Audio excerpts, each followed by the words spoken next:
안녕하세요. 사연에 빠지다의 DJ 민영입니다. 오늘도 두 개의 사연 준비되어 있는데요. 시작하기 전에 구독과 좋아요 버튼 눌러주시고요. 그럼 오늘의 사연 함께 시작해 볼게요. 안녕하세요. 저는 40대 중년 여성입니다. 얼마 전 책에서 이런 문구를 읽었는데요. 세상에 감사할 것이 참 많다라는 구절이었습니다. 처음 읽었을 땐 뭐가 감사할 게 있지 하고 제 인생을 돌아봤고, 두 번째 읽었을 땐 무릎을 탁 쳤습니다. 막상 감사할 것들을 생각하면서 수첩에 하나 두 개 끄적여 나가보니 꽤 있더라고요. 우선 건강하다는 점이 가장 감사하고 딱히 큰 불운 없이 살아가고 있다는 점도 감사하게 느껴집니다. 경제적으로 여유로운 점 역시 마찬가지고요.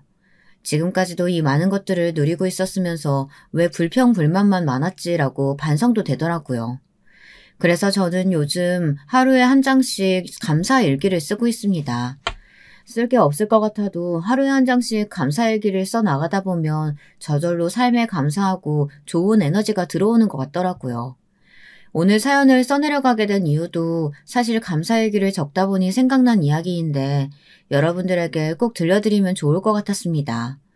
듣는 입장에서는 어떻게 받아들이실지 저야 모르는 일이지만 그럼에도 제 이야기를 들으면 저와 동년배인 여성들을 포함해서 인생 선배님들도 많이 공감해 주실 것 같았어요.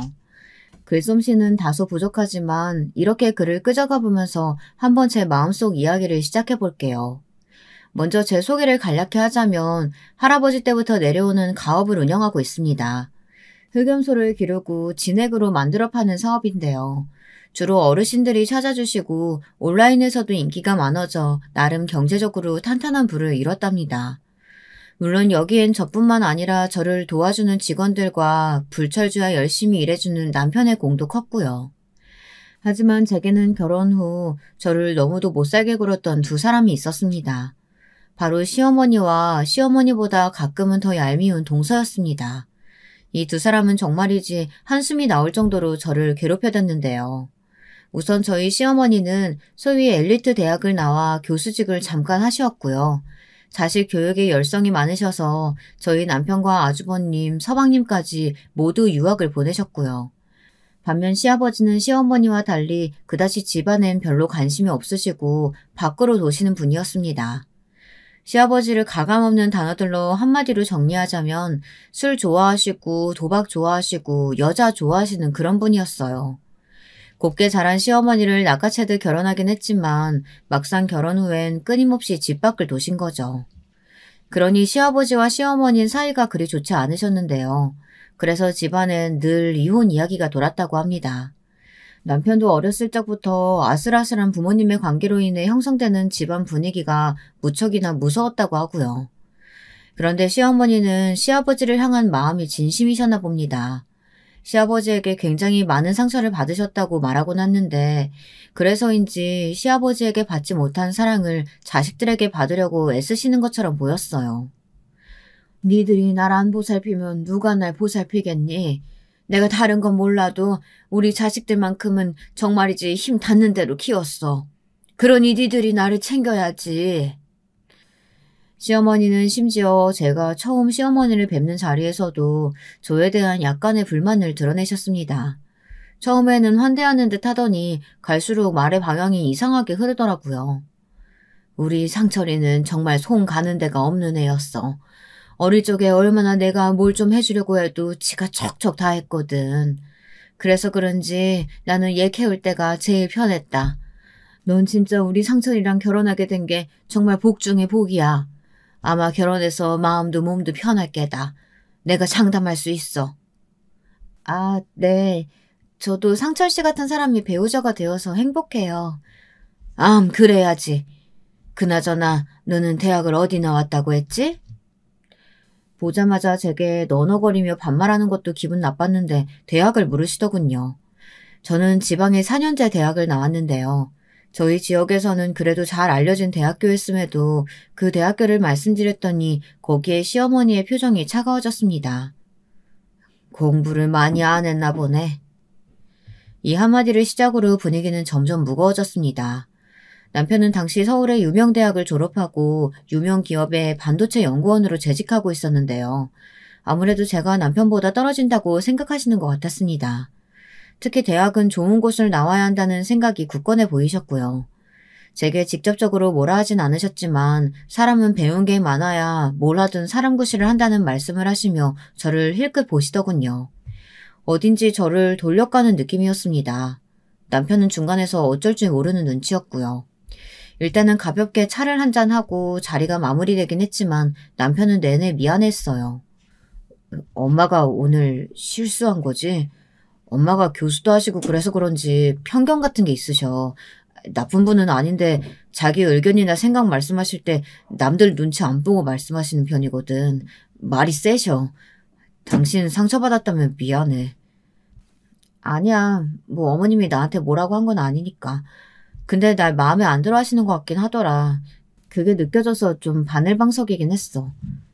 그치? 그래, 미안해. 그래도 엄마가 한가족 되면 이제 이런 말씀을 안 하실 거야. 괜히 며느리 들어온다고 약하게 보이고 싶지 않아서 저러시는 거야. 형수님 들어오실 때도 그랬거든.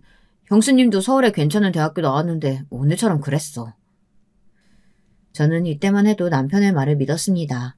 아주버님과 서방님은 이미 장가를 가고 형님과 동서가 이미 집안에 들어와 있는 상황이었는데 어머님이 제게만 그러는 게 아니라 두 분에게도 똑같이 그랬다는 이야기에 안심도 했어요.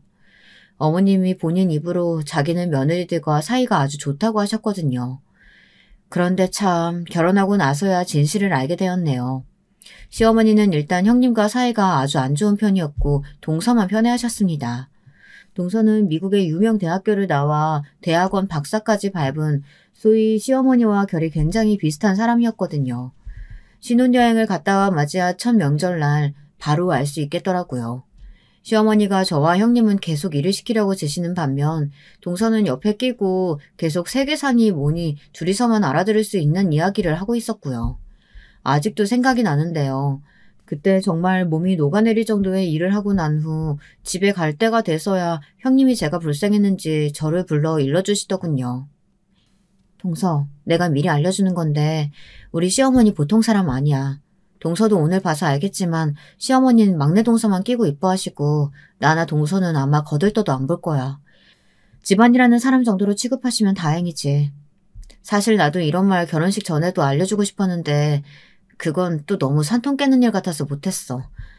그래서 지금에서야 말하게 됐네. 동서도 가고 단단히 하는 게 좋을 거야. 나는 우리 시어머니 감당 못해서 사는 지역까지 바꿔가며 이사갔으니까. 그 말을 들으니 심장이 쿵 떨어지며 한숨이 나오더군요. 형님은 결혼하고 내내 시어머니에게 시달리며 살았다고 합니다.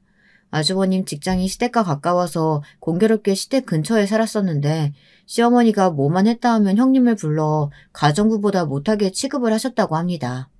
그래서 애를 낳고 난 후엔 좋은 공기 마시고 싶다는 핑계로 시댁과 최대한 먼 곳으로 내려가셨다고 하고요. 그 이야기를 듣는데 지금의 작태가 정말이지 이해가 되더군요. 저는 더 긴장이 되었고요. 그런데 시어머니의 이런 행동들은 도가 지나칠 때가 많았습니다. 여기에 앞서 제가 말한 동서도 크게 한몫 거들었고요. 동서는 박사학위를 따고 연구교수로 재직 중이었는데요. 틈만 나면 자신의 상태를 시댁 가족들에게 말하며 축하받기를 원했습니다. 그래서 동서를 위한 파티가 자주 열렸죠. 시어머니가 대개 주관하는 것이었고요.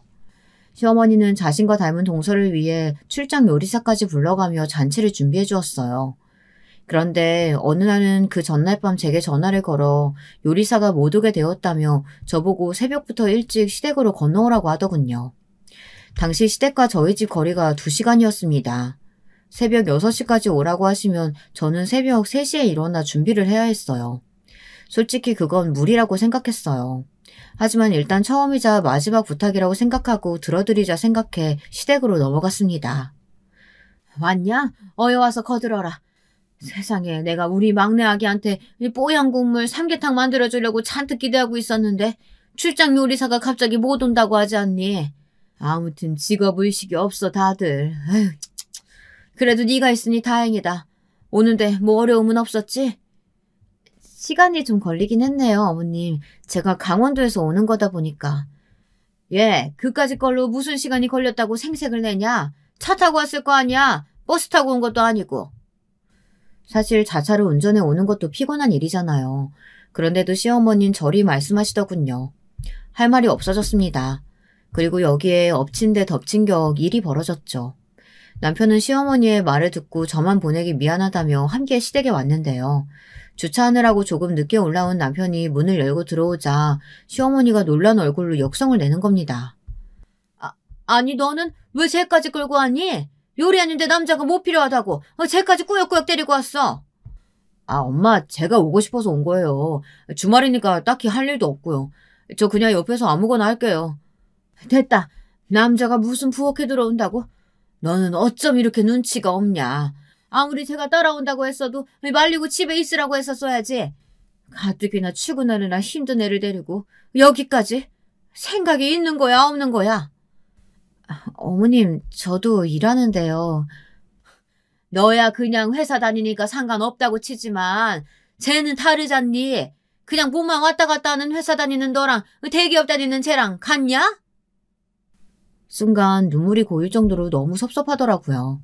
저도 모르게 격앙된 목소리로 저 역시 열심히 일하는 사람이라고 반박해버렸습니다. 어머님, 남편처럼 큰 회사가 아니더라도 저도 똑같이 출퇴근하고 열심히 일하고 있어요. 자꾸 남편만 귀하게 생각하시면서 저한테 뭐라고 하시면 섭섭하네요. 물론 아이 낳고 나서도 계속 일할지는 모르겠지만 당시 저는 솔직한 심정을 말했다고 생각했습니다. 말해야 한다고 생각했고요. 그런데 시어머니의 반응은 전보다 더 싸늘했습니다. 너 지금 나한테 말대꾸하는 거냐? 어디서 배워먹은 버릇이야? 나는 사람 머리에 드는 게 제일 중요하다고 생각하는 사람이야. 근데 그딴 예의와 버르장머리로 말대꾸하는 며느리라면 뻔하다. 우리 집안엔 절대 못 어울리는 사람이네. 아니, 애초에 어울릴 수 없는 인간이지. 나가라! 너랑 더 얘기해서 혈압 올리고 싶지 않다. 시어머니는 화가 잔뜩 나셨는지 그 길로 꼴도 보기 싫다며 나가라고 하시더군요. 그 순간엔 저도 말로 상황을 풀어야겠다는 생각보다는 마음이 상한 나머지 저를 잡으려는 남편의 말을 무시한 채 나가버렸고요. 차에 타고 다시 집으로 돌아가는 내내 아무리 생각해봐도 제가 잘못한 걸 알 수 없었습니다. 오히려 지금까지 명절을 세면서 시어머니가 하녀처럼 저와 형님을 부리고 막내 동서만 떠받들었던 일이 다시금 생각나 더 화가 났어요. 시어머니는 집안에 좋은 물건이 들어왔다 해도 무조건 막내 동서만 챙겨주었고 심지어 김장하느라 수고했다는 명목으로 돈을 주실 때도 막내 동서에게만 2배의 돈을 챙겨주었답니다. 일일이 말하는 게 치졸하게 느껴져 그냥 그 돈을 받고도 아무 말 하지 않았을 뿐인데 어느새 제가 말하지 않은 것이 상황에 대한 묵인이 되어버렸더군요. 게다가 일이 터지고 난 후 동서에게 전화가 왔는데요. 너무 기막힌 말을 줄줄 내뱉더라고요. 형님이 심하셨어요. 왜 그러셨어요? 어머님이 아까 저한테 오셔서 얼마나 하소연하셨는지 몰라요. 눈물까지 흘리시더라고요. 형님도 아시다시피 우리 어머님, 아버님 때문에 고생 많이 하신 거 아시잖아요. 아버님 요즘도 집에 잘 안 들어오신다는데 가뜩이나 심란하신 어머니한테 그러시면 어떡해요. 동서, 상황에 대해 잘 모르면 말하지 말지. 동서는 시어머니 얘기만 일방적으로 들은 거잖아. 형님 얘기 들을 게 뭐 있어요. 솔직히 둘째 아주버님이 잘난 대학 나온 거 맞고 직장도 훌륭하신 거 맞잖아요. 형님은 염손이 뭐니 그런 거나 하고 그럼 형님이 어머님 생각해서라도 아주버님을 데려오지 마셨어야죠. 그리고 형님 혹시 저한테 질투하셨어요? 어머님이 아까 그러는데 저만 자꾸 챙기는 것도 섭섭하다고 했다면서요? 제가 어머님하고 아무래도 대화가 잘 통하다 보니 어쩔 수 없는 부분인데 뭘 그런 걸로 사사롭게 질투하고 그러세요. 사람이 너무 그런 작은 걸로 질투하고 그러면 쪼잔해 보여요. 뭐? 동서, 말 다 했어? 내가 무슨 동서를 질투해. 나는 단지 어머님한테 실망스럽고 화나는 부분이 있어서 거기에 대해 솔직하게 말씀드린 것뿐이야. 동서한테 질투 같은 감정 전혀 없다고. 있으면 있다고 말씀하세요. 그래도 괜찮아요. 뭐 이제 와서 숨기려고 하세요. 그리고 저도 말 나온 김에 솔직히 말하면 어머님은 형님들과 대화가 안 통해서 답답하다고 하세요. 정치 얘기니 국제 외교 이야기니 이런 이야기들 형님들과는 할 수가 없으니까요. 저도 그래요. 그런 기본적인 상식이나 지식을 공유할 수 없는데 어떻게 어머님이 형님들을 이뻐하실 수 있겠어요? 사람 기분을 확 구기는 말이었습니다. 듣다 열이 받아 저는 전화를 그냥 끊어버렸어요. 들으면 들을수록 들을 가치가 없는 얘기더라고요. 자기를 질투한다는 식의 이야기에 더더욱 기가 찼습니다. 남편에게 말했더니 남편도 고개를 설렁설렁 내젓더니 동서가 원래 집안에 들어왔을 때부터 은근히 특권의식을 가지고 있었다고. 시어머니가 자기를 이뻐한다는 사실을 알고 나선 그걸로 첫째 형님까지 부려먹으려고 했다고 하더군요. 서방님과 시어머니를 제외한 집안 식구들을 대놓고 무시하고요. 얼마나 심했는지 몰라. 가끔은 저런 막말하는 머리로 어떻게 박사까지 땄을까 싶다니까. 머리는 좋을지 몰라도 사람 인성은 정말 바닥이야. 저번에 형한테 영어로 된 신문 같은 거 보여주면서 해석해보라고 하더라니까. 형이 어쩔 줄 몰라 하니까 대놓고 깔깔대고. 아, 진짜 못 배워먹었어. 정말 동서가 그렇게까지 했다고? 나는 몰랐네. 나 이제 동서 이런 식으로 행동하는 거 더는 못 봐주겠어. 시어머니도 문제지만 동서도 문제야. 이런 식으로 가다간 정말 집골이 개판 나겠어. 동서가 마음대로 하는 게 아무 문제 안 되는 판국이 될 거라고. 전 남편 말을 듣고 보니 더욱 화가 치밀어 올랐어요. 동서가 좋은 집에서 자라 미국 유학을 다녀오고 박사 학위를 딴 건 본인 노력이라 치고 인정하지만 그렇다고 해서 시댁에 와서 손이 동서들이 일하는 걸 보고도 가만히 있는다거나 손에 물 한 방울 안 묻히려고 하는 건 너무 얄미운 행동이었습니다. 그리고 누가 동서에게 그런 특권의식을 허락했나요? 저는 그 다음부터는 동서나 시어머니를 대할 때 태도를 완전히 달리하기로 마음먹었습니다. 마침 기다렸다던 듯 추석이 다가오더라고요.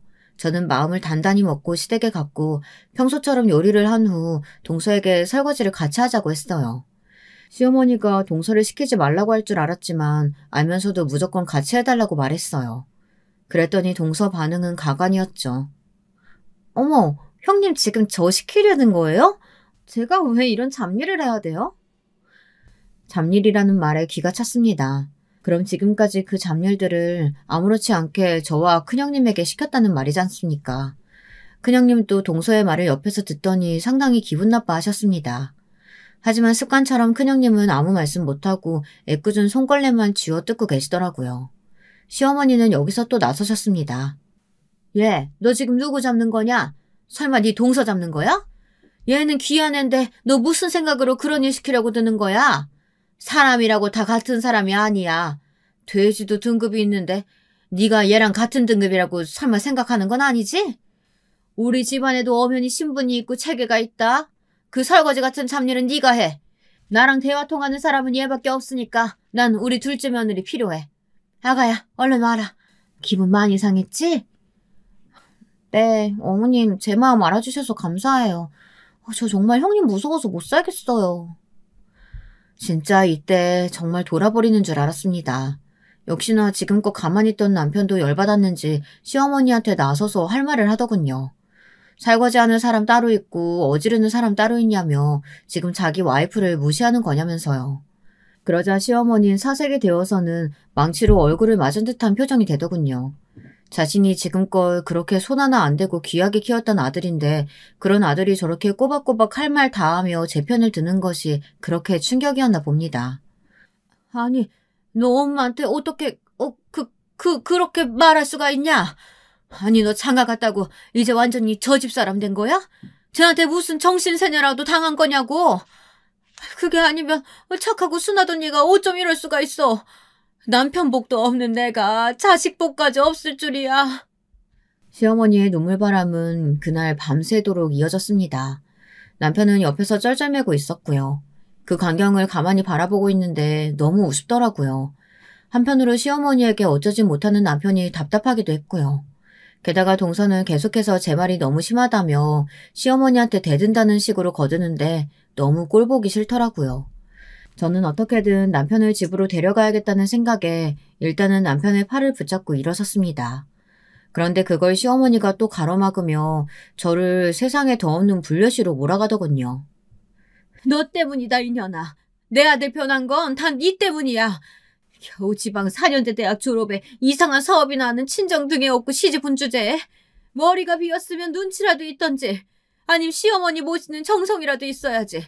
어디 부모와 자식 사이를 갈라놓는 여우짓이나 하고 자빠져 있어. 어머님, 도대체 무슨 말씀하시는 거예요? 지금 어머님이 무슨 말씀하시는지 어머님 스스로 이해는 가세요? 저는 도무지 이해가 안 되는데요. 여보, 참아. 엄마 그만해요. 우리도 늦었으니까 그만 가볼게요. 다음에 얘기해요. 네? 아이고, 아이고. 내가 죽어야지. 괜히 명만 길어서 이런 꼴을 본다, 내가. 아이고, 내가 죽어야지. 죽어야 돼. 곡소리 내는 시어머니를 더 두고 보다간 제가 더 제 명에 못 살 것 같더라고요. 저는 그 길로 빠르게 남편과 함께 빠져나왔습니다. 그 뒤 시어머니는 자긴 기분 풀릴 때까진 시댁에 드나들지 말라는 나름의 엄포를 하셨고 저는 잘됐다 싶어 명절이 몇 번 지나가는 동안 시댁에 가지 않았습니다. 마음속으로 큰형님이 걸리긴 했는데요. 큰형님한테 전화해 죄송하다고 말하니 외려 저한테 반가운 소식을 전해오시더라고요. 아무래도 시댁 스트레스가 너무 심해 아주버님과 이혼을 생각하고 있다고요. 아주버님은 좋으신 분이지만 시어머니를 막아주지 못한다는 면에서 형님은 단단히 마음이 돌아서신 것 같았습니다. 나는 할 만큼 다 했다고 생각해. 동서도 알겠지만 우리 시댁 정말 만만치 않잖아. 동서 빨리 빠져나왔으면 좋겠어. 더 늦기 전에. 형님이 다부진 목소리로 이 말씀을 하시는데 듣는 동안 약간 기분이 묘했습니다. 시댁에서 더 이상 구박을 받지 않은 형님을 생각하면 응원해주고 싶고 다행이라는 마음도 드는 한편 한 가정이 해체되는 일이니 좀 그렇더라고요. 또 형님과 아주버님이 이혼 절차를 마치고 나면 이 집의 며느리는 저와 동서 이 두 사람만 남게 되는 건데 그 부분에 두려움도 있었고요.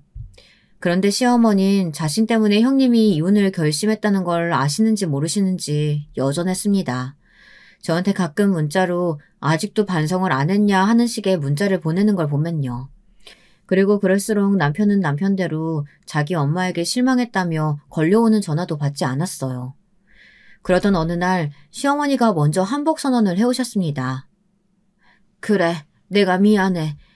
그날은 둘째 며느라가 너한테 말이 심했던 것 같기도 하고 친구들한테 물어보니까 내가 잘못했다 하더라고. 내가 윗사람인데 체면이 말이 아니었던 것 같다. 시어머니는 자신의 대학 동기들과 함께 모임을 종종 가지셨는데요. 그걸 스스로 엘리트 모임이라고 부르시곤 했습니다. 근데 거기서 조언을 듣고 마음이 바뀌셨나 봐요. 민망한지 헛기침을 하며 제게 저런 말을 해오시더군요. 저 역시 가만히 듣고 있다. 그럼 다신 저와 동서를 비교하지 말아달라는 말을 전달했습니다. 어머님, 그럼 약속 하나 해주세요. 저와 동서 엄연히 다른 사람이고 다른 주체예요. 그러니 서로 감정 상할 말들 같은 건 먼저 안 꺼내주셨으면 좋겠어요. 평등하게 봐달라고요. 동서가 고학력자의 박사라고 해서 어머님이 싸고 도는 거 저는 섭섭하고 기분 나빠요. 여기에 이어 동서가 집안일을 해야 한다는 말도 덧붙였는데요. 시어머니는 알겠다며 전부 수긍하셨습니다. 아마도 그 모임에서 몇 마디 들은 것이 어느 정도 시어머니란 사람을 많이 바꿔놓은 듯 했어요. 그땐 그렇게 믿었었죠. 그리고 나서 정말 기다렸다는 듯이 일이 벌어졌습니다. 저는 이 사건으로 동서와 시어머니가 또 다른 방면으로 사람이 아주 우습고 역겹다는 것을 알게 되었네요. 제가 첫째를 임신하고 출산했을 때 산후조리원에 갔다 오긴 했지만 집에 돌아와서 아기를 잘 못 볼 정도로 몸이 계속 아팠습니다. 그래서 그 소식을 들은 저희 친정엄마가 오셔서 산후조리를 도와주셨는데요. 사건이 일어났던 그날도 여지없이 엄마가 저를 돌봐주고 계신 날이었습니다. 엄마는 자신 역시 출산하고 많은 어려움을 겪었다며 저를 많이 걱정하고 계셨습니다. 죽도 끓여주시고 계속해서 열을 체크해 주시면서 발을 동동 구르셨죠. 또 저희 집 가업이 흑염소 진액과 건강식품을 판매하는 일이었기에 이 시기 엄마가 회사 제품들을 많이 갖다 주셨어요. 혹시나 뼈가 시리거나 아플 때 먹으라고 하면서요. 그런데 이날 연락도 없이 시어머니와 동서가 아기를 보러 온 겁니다. 저 역시 놀랐고 친정엄마도 놀라서 시어머니를 마주했습니다. 아이고 사돈 연락이라도 주셨으면 제가 뭐라도 준비할 걸 그렇네요. 저는 딸아이 좀 돌봐주고 있었어요. 그나저나 와주셔서 감사해요. 우리 애가 역시 시어머니 복이 많네요. 친정엄마는 이날 시어머니 손에 들린 영양제를 보고 그리 말씀하신 거였어요. 제가 그때까지는 엄마에게 구구절절 시어머니와 어떤 일이 있었는지 말하지 않았기에 엄마는 시어머니의 진면목을 모르고 있었죠. 아, 네. 우리 며느리 볼 겸 손주 볼 겸 왔어요. 우리 손주 어디 있어요? 그런데 시어머니는 친정엄마를 본체 만체하며 집에 들어오시더니 굳이 잠든 아기를 깨워 구태워 보시려고 하더군요. 겨우 잠든 애를 깨워 올리고 그리고는 아기가 우리 아들을 닮아 이쁘다며 남편을 닮았다는 것만 계속 강조했습니다. 사실 갓 태어난 아기가 누굴 뭐 얼마나 닮았겠어요. 그리고 우리 애는 실제로 커가면서 저를 닮았다는 말을 많이 들었거든요. 그런데도 시어머니는 마치 강박적으로 애는 무조건 남편을 닮아야 한다는 생각으로 굳이 그 말씀을 하시더라고요. 그러고서는 정말 기분 나쁜 행동을 하셨는데요. 자기가 여기까지 오느라 무릎이 많이 쑤셨으니 엄마가 저에게 주시려고 들고 온 흑염소 진액을 챙겨가야겠다는 겁니다. 그것도 한두 개가 아니고 전부요. 친정엄마가 당황해서 사돈에게는 더 넉넉한 양으로 따로 드리겠다고 말씀했지만 시어머니는 끝끝내 고집을 부리시더군요. 흑염소 진액 못 먹어 환장한 사람처럼요. 제가 지금 무릎도 쑤시고 여기저기 난리가 아니에요. 우리 며느리가 출산했다고 하니 이렇게 오긴 했지만 지금도 굉장히 아파요. 비 오는 날만 되면 말도 못한다고요. 아, 그런 어려움이 있으셨군요. 네, 그럼 드려야죠, 사돈. 엄마는 난처하신 기색이었지만 달라고 하니 어쩔 수 없이 주셨어요. 막상 아이 낳고 시달려 앓고 있는 사람은 저인데 기력 쌩쌩한 분이 와서 저렇게 실속을 챙기고 가려더니 어이가 없더라고요. 근데 시어머니가 옆에서 진액을 바리바리 챙겨가는 것을 보더니 같이 따라온 동서 역시 손을 드는 겁니다. 형님, 저도 여기 배즙 몇 개 가져가도 되죠? 제가 요즘 감기를 달고 살거든요. 날씨가 추워져서 그런지 배즙이 너무 땡기더라고요. 여기 마침 딱 있으니 너무 반갑네요. 뭐 형님 집안에서 파는 제품이니까 믿을만 하겠죠? 참고로 동서는 형식 차원에서 전달해주는 출산 선물도 사오지 않았습니다. 빈손으로 와서 배즙만 얻어가는 거였어요. 근데 시어머니가 챙겨가는 걸 보더니 자기도 욕심이 생겼나 봐요. 뻔뻔하게 저렇게 말하더군요. 저희 친정엄마는 여기서 원하면 더 주겠다고 말씀을 덧붙이셨고요. 엄마는 정이 많아 원체 남들에게 주는 걸 좋아하시는 성격이었고 그 때문에 여러 군데 봉사도 다니시는 분이었습니다. 그리고 제 시댁 식구이고 하니 저를 위해 더 챙겨주셔야겠다고 생각하신 거겠죠. 그래요, 아무렴. 가지고 가요. 우리 딸의 건 내가 뭐 내일 가지고 오면 되니까 더 필요하면 말해요. 줄게요. 정말요? 형님 어머님 너무 좋으시다. 그럼 저 한 박스만 더 부탁드려도 될까요? 저희 친정엄마도 요즘 자꾸 관절이 약해지셨다는 말씀을 하시더라고요. 그럼요, 드릴게요. 원래 나이가 들면 뼈마디도 시리고 걷는 것도 전 같지가 않아져요. 딸의 통에 가져갈 수 있게 두세 박스 갖다 놓을게요. 어머님 많이 챙겨드려요. 너무 감사해요. 형님 덕분에 이런 호사를 누리네요, 제가. 솔직히 전 친정엄마의 이런 호의를 감사하다는 말 한마디로 퉁치고는 나가버리는 동서가 너무 얄미웠습니다. 동서는 그렇게나 배즙을 많이 챙겨가면서도 저에게 따로 전화조차 하지 않았어요. 오히려 아파하는 저를 보며 자기도 아이 낳을 때 힘들었다고 곧 회복된다는 등 엄살이 심하다는 말을 늘어놓더군요. 기분만 잡쳤죠. 그에 전 다음에 동서가 오면 절대 배즙은 주지 않겠다고 속으로 마음먹었어요. 남편은 그날 일을 듣곤 한숨을 푹 쉬었습니다. 괜히 장모님께 죄송하다면서 자기가 저희 집에 더 잘하겠다는 말을 하더라고요. 그러던 중 동서가 다다음 날 귀신같이 또 찾아왔어요. 뭐 때문이었을까요? 예상하셨겠지만 네, 배즙 때문이었습니다. 저는 동서가 이렇게 공짜를 좋아하는 줄은 몰랐네요. 동서는 오자마자 배즙을 찾았고 어디 있냐 묻더군요. 제가 모르는 척 무슨 배즙이냐고 묻자 당황해했죠. 아니, 형님 어머님이 제 거 챙겨주시다고 했잖아요. 저 지금 2시간 차 타고 왔어요. 장난하지 마시고 얼른 주세요, 배즙. 동서, 내가 무슨 이런 걸로 장난을 해. 배즙 없어. 아마도 친정엄마가 깜빡하신 모양이야. 엄마가 요즘 바쁘시거든. 사업 때문에. 나중에 들어오면 따로 챙겨줄게. 그러자 동서는 저를 무섭게 노려보더군요. 마치 제가 일부러 숨기기라도 한 것처럼요. 그러더니 문을 거칠게 닫고 나가버렸습니다. 그 뒷모습을 보는데 고소하더라고요. 이 일을 계기로 시어머니에게 또 한 차례 전화가 걸려왔지만 무시해버렸습니다. 마침 제 소중한 아이도 태어났겠다. 아이에게 집중하며 제 삶을 다시 다잡고 싶었거든요. 남편 역시 회사에서 한 차례 승진했고 집도 아이를 위해 더 넓은 평수로 가기 위해 준비를 했습니다. 새 집으로 옮기고 난 후 아이는 다행히 건강하게만 자라달라는 바람처럼 잘 자라서 저희 집에도 하루하루 웃음을 주고 있었고요. 아이 보기가 힘들긴 했지만 그만큼 행복했기에 엄마가 되는 기분을 몸소 체감할 수 있었습니다. 그런데 그렇게 열심히 살던 즈음 친정엄마에 관한 안 좋은 소식이 들려오고 말았습니다. 사실 예상을 하고 있어야 할 일이었지만 육아에 바쁘다는 핑계로 엄마를 못 챙겨드린 것이 화근이었네요. 엄마가 최근에 받은 건강검진에서 암이 발견되었다는 소식이었습니다. 친정엄마는 젊었을 적 아버지와 함께 가업을 열심히 운영하시고 누구보다 밤잠 못 주무시고 힘을 쓰시었는데 혹시나 그 스트레스가 암으로 오신 건 아닐까 하는 생각이 들었습니다. 딸인 제가 그 모습을 고스란히 지켜보고 있었기에 더 마음 아팠어요.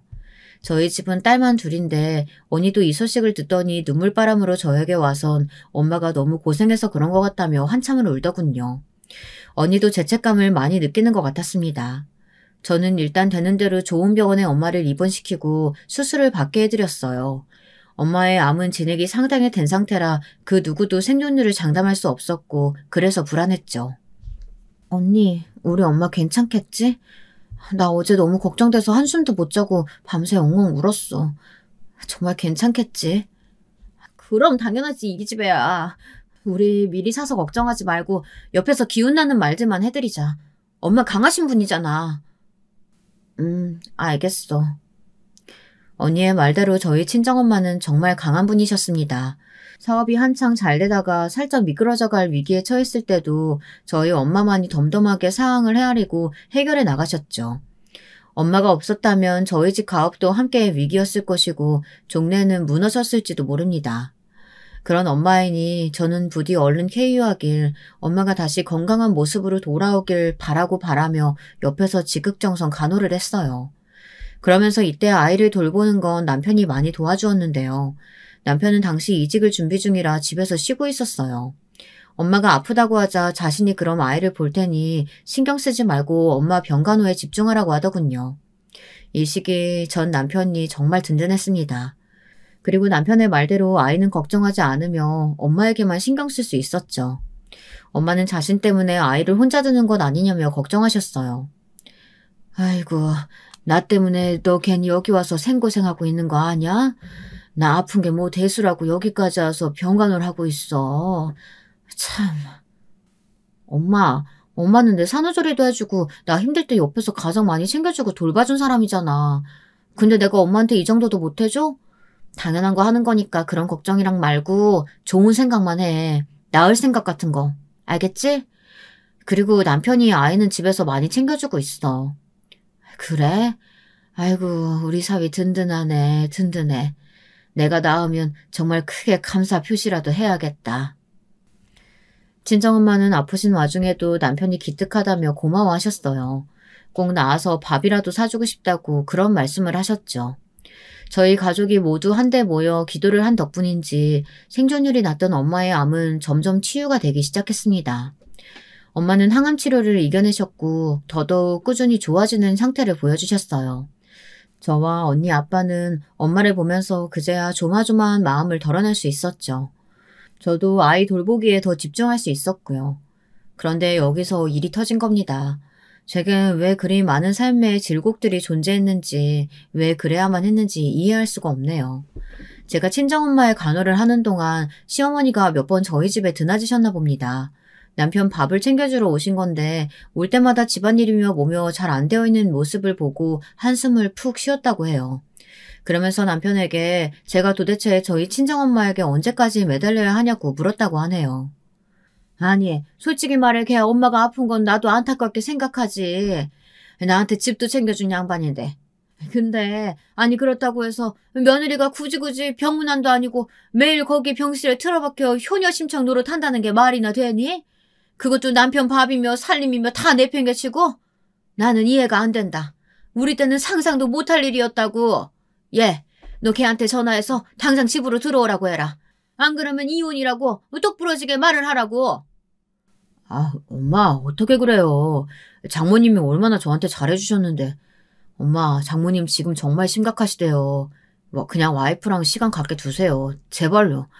전처럼 괜히 갈등 일으키지 마시고요. 아니 그게 말이 되는 소리니? 나는 그렇게 못해. 며느리는 엄연히 출가 외인인데 당사자가 그걸 모르고 있으면 안 되지. 그 끝에 시어머니는 직접 저에게 전화를 거셨고 헐레벌떡 택시를 타고 집에 도착했을 땐 소파 위 엄한 표정으로 앉아있는 시어머니를 볼 수 있었습니다. 낮이었던지라 아이는 학교에 갔고 남편은 없었네요. 어머님, 무슨 일 있으세요? 너, 네 엄마 병수발 얼마나 또 할 거니? 네? 얼마나 더 할 거라뇨? 엄마 나으시기 전까지는 저랑 언니가 번갈아 가며 할 생각인데요. 뭐? 아니, 넌 그럼 자식이고 남편이고 다 내팽개치고 거기에만 매달릴 작정이라고? 네가 정신이 있는 애야 없는 애야? 막말로 네 엄마가 살아있을 거란 보장도 없는데 못하러 그러냐고? 소득 없는지 그만하고 집에 그만 들어와 앉아라. 다시 내 아들 밥도 잘 챙기고 아내인 네 노릇을 하란 말이야. 시어머니의 막말은 충분히 지금까지 들었다고 생각했지만 이건 정말 도가 지나쳤습니다. 저는 더 이상 참을 수 없었고 여기서 소리를 지르고 말았습니다. 얼마나 화가 났는지 말 한마디 한마디 뱉으면서 목소리가 저절로 떨리더라고요. 뭐라고 했어요? 다시 말해보세요. 우리 엄마가 뭐 어떻게 될 거라고요? 말이면 단줄 아세요? 뱉으면 말인 줄 아시냐고요. 박사시고 교수시면 뭐하나요? 이렇게 무식한 소리만 하시는데 그것도 손윗 사람이. 뭐? 이게 지금 어디서? 시어머니는 분에 못 이기는 표정으로 절 보다 손을 들었죠. 그 손으로 제 뺨을 철썩 쳤고요.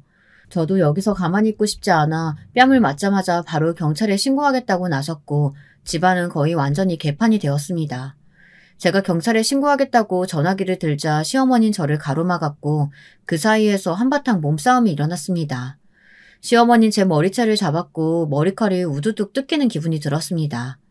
그리고 때마침 남편이 들어왔어요. 잠깐 슈퍼에 갔던 남편은 들어오자마자 너무 놀라 저와 시어머니를 뜯어말리기 시작했죠.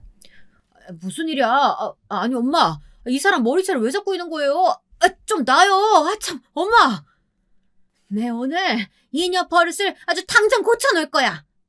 남편이 버럭 성을 내자 시어머니는 잠깐 주춤하는 것 같더니 그러면서도 절대로 제 머리채 놓지 않더군요. 그러자 남편이 힘으로 어찌어찌 시어머니를 떼어놓자 씩씩거리며 자신도 저를 경찰에 신고하겠다고 으름장을 놓더군요. 대체 어떤 죄목으로 저를 신고할 수 있었을까요? 저는 기가 차 그럼 그렇게 해보라고 대차게 말하고는 남편에게 당장 시어머니를 끌고 나가라고 말했습니다. 한바탕 소란이 일어나고 난 후 저는 집안에 가만히 앉아 이 사태를 되짚어보고 있었는데요.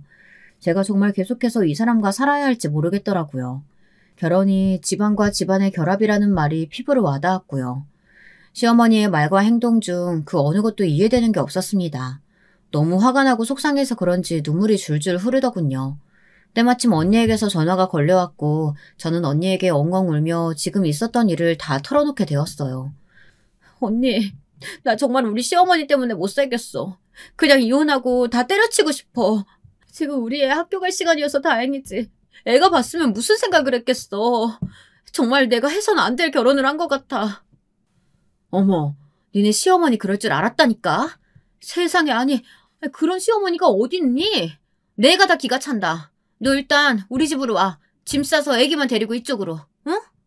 친정언니는 제가 우는 게 속상했던지 짐을 싸 자기 집으로 오라고 했고 저는 당분간 아이와 함께 지내게 되었는데요. 언니네서 며칠 지내며 이혼을 할지 안 할지 진지하게 생각해보기로도 했고요. 근데 제가 이혼할 기세로 언니네에 있자 남편 쪽이 안달이 나기 시작했더라고요. 남편은 정말 이대로 이혼할 건 아니지 않냐며 매일 언니네 집으로 와 저를 설득했습니다. 미안하다고 사죄하기도 했고요. 당시 엄마도 언니네에 있었는데 엄마도 속상했는지 남편에게 호된 꾸지람을 하시더라고요. 나는 자네한테 단 한마디도 싫은 소리 한 게 없네. 그렇게 하는 게 내 딸을 위한 거라고 생각했으니까.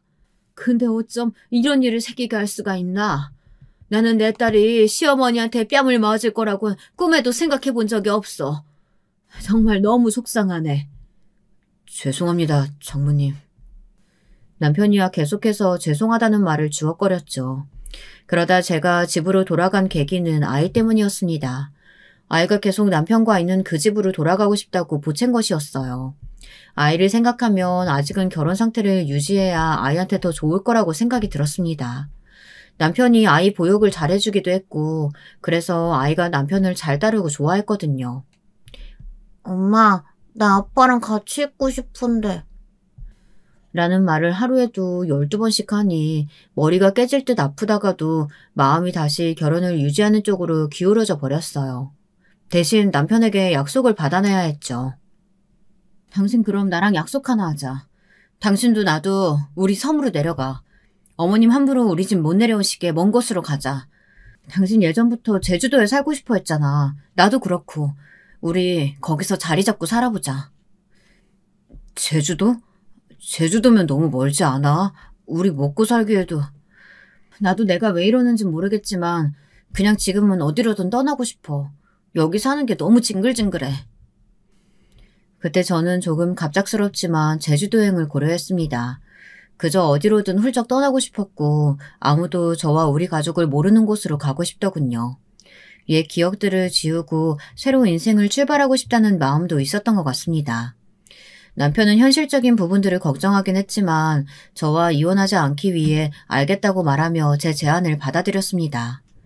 그렇게 저희 가족은 제주도로 향했고 제 나이가 43, 우리 딸이 10대 중반을 보고 있을 무렵까지 그곳에서의 모든 계절을 보내게 되었습니다. 참고로 그 이후 명절은 거의 지내지 않았고 시어머니도 제가 오는 걸 바라지 않았기 때문에 전화상으로만 형식상 안부를 주고받았습니다. 그건 역시 시어머니가 제 뺨을 때린 사건이 있고 오랜 시간이 지난 후였죠. 시어머니도 제가 이혼을 진지하게 고려했다는 것을 알고는 그 뒤론 큰 난리를 떨거나 하지는 않았습니다. 그게 다행이라면 다행이었죠. 물론 중간중간 동설한 사람이 전화가 와서 제 복장을 뒤집어 놓는 방식으로 야단을 부리긴 했습니다. 그러다 결정적인 사건이 생기고 말았는데요. 이 사연을 쓰게 된 사건인데 지금 생각해도 끔찍하다 못해 진절머리가 나는 일입니다. 저희 엄마의 칠순을 맞아 칠순잔치로 무엇을 해드릴까 생각하다가 남편의 아이디어로 해외여행을 보내드리게 되었습니다. 장모님 지금까지 어디 가보지 못하셨다고 했잖아. 아주 젊었을 적에 미국 가본 거 빼곤 여기만 있었잖아. 더 나이 들기 전에 우리 장모님 해외여행 가보는 거 어때? 요즘 패키지 상품도 잘 나와서 가까운 동남아나 괌도 좋고. 그럴까? 그것도 좋은 생각이네. 그러고 보니까 우리 엄마 얼마 전부터 태국 가고 싶다 하셨어. 제주도에서 알게 된 친구 한 명이 관광 상품 관련 일을 하고 있던지라 마침 딱 좋았어요. 엄마가 무엇보다 무척 좋아하실 것 같았습니다. 그래서 우리 엄마, 아빠, 언니까지 3명분의 해외여행 패키지를 결제하게 되었죠. 그런데 엄마가 해외로 떠난 후 얼마 안 되어 시어머니가 오랜만에 전화가 와서는 갑자기 제주도로 오시겠다고 하는 겁니다. 당황스럽긴 했지만 일단 저는 알겠다고 하고 시어머니가 오시기로 한 날 딸아이를 학교에 보내고 나서 제가 관리하는 사업에 관한 업무를 처리하고 있었죠. 당시 저는 제주도에 내려와 가업을 이어가고 있었는데요. 그중에서도 온라인으로 판매하는 부분을 도맡아 하고 있었어요. 저희 사업은 온라인 쪽으로 아주 잘 풀리고 있었고 그랬기에 남편도 저희 집 사업을 같이 하게 되었습니다. 시어머니에게 말하면 괜히 난리가 날까 싶어 따로 말하지 않았지만 어찌됐든 제주도에 와서 남편은 저희 집 가업에 기대어 살고 있었던 거죠. 그런데 이것이 화근이 될 줄은 몰랐네요. 알았다면 진즉에 말했을 텐데. 시어머니는 도착하자마자 먼 곳에서부터 비행기 타고 오느라 힘들었다며 오자마자 저에게 온갖 짜증을 내기 시작했습니다. 저는 오랜만에 보는 시어머니이기도 하고 어색하여 일부러 바쁘게 몸을 움직여 차도 내놓고 간식도 만들었고요. 근데 시어머니가 제가 만든 쿠키를 가만히 보더니 갑자기 그걸 바닥에 내팽개치더군요. 순간 제가 잘못 봤나 싶었어요. 너 아주 호사를 누리고 산다? 나 피해 여기 와서 내 아들 잡고 사니까 좋든? 그게 무슨 말씀이세요? 바로 본론으로 들어가자. 너, 네 엄마 칠순기념으로 해외여행 보냈다며? 내 아들 돈으로 그딴 호사를 누리려고 해? 모녀가 세트로 진상이네. 내 아들 갈수록 말라가는 거 보기 안쓰러워 죽겠는데. 뭐? 안 걸렸던 노인네를, 언제 죽을지 모르는 노인네를 해외여행까지 보내? 네가 제정신이냐? 어머님, 말씀 가려서 하세요. 언제 남편 돈으로 저희 엄마 해외여행을 보냈다고 해요. 제 돈으로 한 거예요. 말이 되는 소리래라, 말이 되는 소리. 네 돈이 어딨어? 시어머니는 역시나 남편이 우직하게 일을 한다고 생각하고 있었고 제가 그 돈으로 해외여행을 보내드렸다 생각하더라고요. 정말 웃겼습니다. 남편이 제주도에서 일을 하면 무슨 일을 할 수 있을까요? 제가 지나가는 말로 시어머니에게 저희 집 가업의 규모가 크다는 말을 몇 번 한 적도 있었는데 그걸 어떻게 저리 새까맣게 기억도 못하고 추측조차 못할 수 있던 걸까요? 저는 기가 차 소리나게 웃었습니다. 더 이상 상대하고 싶지 않더군요. 갑자기 시어머니와 전에 있었던 일도 생각나고 더 실랭이 하다간 제 정신건강에 문제가 생길 것 같았습니다. 그래서 남편을 부르던 차에 남편이 들어왔어요. 기가 막힌 타이밍이었어요. 시어머니는 못된 그 손버릇을 버리지 못했는지 제가 눈 똑바로 뜨고 제 돈으로 계속 해외여행을 보냈다고 하자 거짓말을 한다며 또 손을 치켜들었거든요. 거짓말 좀 하지 마라. 네 친정 집구석에 돈 나올 구멍이 어디 있다고? 무슨 돈이 있다고 헛살 떨어? 너 그런 거짓말하면 지옥 가 이년아. 시어머니는 거짓말을 한다는 요량으로 제 뺨에 손을 또 올렸습니다. 이것으로 두 번째였습니다. 저는 더 봐줄 의향이 없었어요. 그래서 저 역시 손을 들었고 이때 남편이 들어왔습니다. 엄마, 그러지 좀 마 제발. 나 와이프 도움받아 사는 거란 말이야. 아니, 우리 아들 그게 무슨 말이야? 나 우리 와이프 가업하는 거 돕고 있다고. 그게 우리 집 유일한 생계 구멍인데 엄마 자꾸 왜 이러는 거야? 정말 아들 이혼시키고 싶어 환장했어? 남편의 폭로에 시어머니 얼굴은 보기 좋게 시퍼래졌습니다. 믿기지 않는지 정말이냐고 계속 되묻더라고요. 그 얼떨떨한 얼굴이 참으로 보기 좋았습니다. 남편은 나중엔 말을 하다 울면서 제발 그만 좀 하라고 애원조로 말했습니다. 엄마가 자기 결혼 생활을 망치고 있다고 그런 식으로 모자 관계를 이어가야 한다면 자기는 엄마와 연을 끊고 편하게 살고 싶다는 말까지 하더라고요. 남편의 진심이 묻어나오는 말에 저 또한 울컥했습니다. 남편 역시 그간 자기 엄마 때문에 꽤나 스트레스가 심했던 모양이었습니다. 남편이 그런 말까지 내뱉고 나니 순식간에 분위기는 차분해졌어요. 시어머니는 잠깐 골똘히 뭔가를 생각하는 표정이더니 다리가 휘청인다며 잠깐 소파에 앉았어요. 그러고선 처량하게 저를 올려다보는데 하고 싶은 말이 엿보였습니다. 애미야, 내가 많이 너를 못살게 굴었지? 그래, 내가 잘못이다. 나 때문에 나는 네 가업이 그렇게 큰지도 몰랐고 그것도 모르고 내가 말실수를 했다. 아주 큰 실수를 해서 미안하다.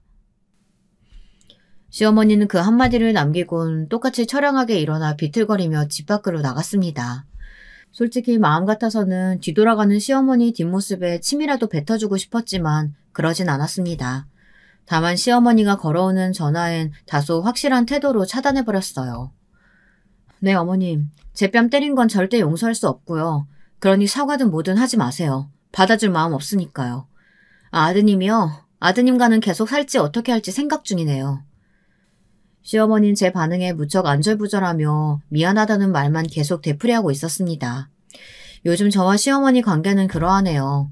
아마 제가 시어머니를 평생 용서할 일은 없을 겁니다.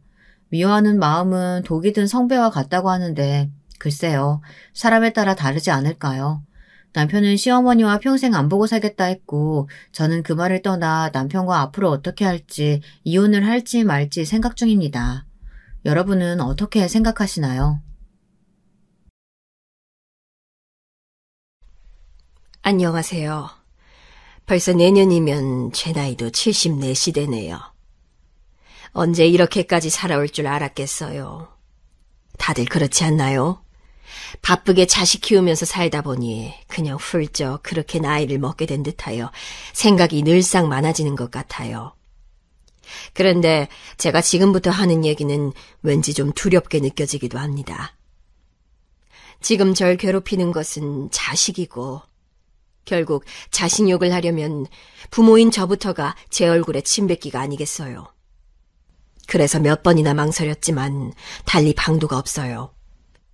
좋은 말도 위로하는 말도 딱히 기대하진 않을 테니 그냥 들어만 주세요. 저에겐 아들 셋이 있고 애들 성격이 참 각각 달라요. 한 배에서 나온 자식들끼리 어쩜 이렇게 다른 건지 맨날 신기하다는 생각만 들었어요. 그런데 보통은 거의 장남이 집안 재산이라고들 하잖아요. 엄마 말 잘 듣고 효자고 이런 말들이 따라가게 되는데 전 이것까진 바라지도 않았습니다. 그런데 난생 처음 낳아본 내 아이가 이렇게 우유부단하고 제 속을 썩일 줄 몰랐어요. 우리 남편은 군인 출신이라서 꽤 성격도 거칠고 센 편인데 이 녀석은 절 닮은 건지 맨날 제 치마 꽁무니에만 매달려서 답답하게 하더라고요. 솔직히 7, 8살 무렵에는 애들은 다 그런 줄 알았습니다. 엄마, 나 화장실 가도 돼? 화장실 갔다 오고 싶은데 엄마가 허락해줘야 갔다 올래. 빨리 말해줘. 화장실 가봐라. 이런 걸 답답하게 묻고 있는 아들이 이해가 안 돼서 당시에 저도 달래기도 하고 야단도 치면서 말했어요. 상훈아, 그런 걸 뭐 엄마한테 일일이 물어. 너 엄마가 가지 말라고 하면 안 갈 거야? 그러지 말고 그냥 편하게 갔다 오라고. 그러면 애가 삐져서는 아주 묘하게 구는 거예요. 입은 대빨 나와가지고 다리를 오므리고 서서는 아주 꾸질하게 비비 꼬고 있더라고요. 딱 봐도 이건 소변을 참는 거잖아요. 그러니 저도 다시 어르고 달래면서 그냥 다녀와라 했었는데요. 나중에는 글쎄 급기야 학교에 다니게 되어선 사고를 치고 말았답니다. 당시 얘네반 선생님이 저한테 전화를 해서는 얼마나 호되게 야단을 쳤는지 몰라요. 어머니, 상훈이 벌써 2학년인데도 화장실 하나 갈 줄 몰라서 맨날 저한테 물어봐요. 아침에 친구랑 장난치는 걸 제가 좀 야단쳤더니 이번에는 안 가고 꾹꾹 참은 거 있죠. 수업 시간에 얼굴이 시뻘개지면서 애가 막 눈물이 그렁그렁 하길래 전 큰일이라도 난 줄 알았어요. 그런데 글쎄 그 자리에서 소변을 지리지 뭐예요? 상훈이는 학기 초부터 지금까지 계속 저한테 화장실 가도 되냐 마냐 묻고 제가 바빠서 대답할 틈이 없거나 뭐 일이라도 생기면 저렇게 참는다니까요? 선생님은 엄청 흥분하셔서는 이거 치우느라고 얼마나 힘들었는 줄 아냐며 화를 내시더군요. 저는 갈아입을 옷을 갖고 와서는 고개도 못 들고 그냥 그렇게 야단을 맞고 있었어요. 아무리 봐도 아들의 이런 모습이 이해 안 가니 주변 학교 엄마들한테 소개를 받아가지고 어디 상담도 다니고 그랬어요. 한약도 먹여보고 그때는 뭐 심리치료나 그런 게 없었잖아요. 그러니 그냥 병원 가서 넋두리를 하며 털어도 보고 큰 병원 가서 검사도 해보고 하여튼 그랬답니다. 근데 한 가지 이때 저를 방해하는 게 있었으니 바로 남편이었어요. 사내 자식이 말이야. 아니 대체 왜 저렇게 찌질하게 구는 거야 저 녀석은. 아직까지도 화장실 못 가고 저렇게 지리고 다니고 툭하면 지 엄마 폭에 매달려서는 저건 남자로 태어나면 안 됐어. 기집애로 태어났었어야지. 아니 기집애로 태어났었어도 저건 문제야. 누가 저런 걸 데려가려고 하겠냐고. 아유, 아주 보기만 하면 내가 속이 끓어올라. 이렇게 보시는 대로 우리 남편은 본인이 느끼는 바를 그대로 아들 앞에서 표출해버렸답니다. 큰아들은 크게 사고를 치는 건 아니어도 자잘하게 우리를 신경 쓰게 하는 게 많은 아들이긴 했어요. 근데 또 그만큼 세심하고 아주 예민하게 반응하는 애라 저런 소리를 지 아빠한테 듣고 나면 애가 잠을 못 자는 거예요. 그러면 밤새 또 뒤척거리면서 화장실을 가도 되냐 어쩌냐 하면서 저를 슬그머니 깨우고 아주 미쳐버리겠는 거예요. 상훈이 너 제발 그만하고 그냥 갔다 와. 한 번만 더 엄마 깨우면 엄마 가만 안 있어.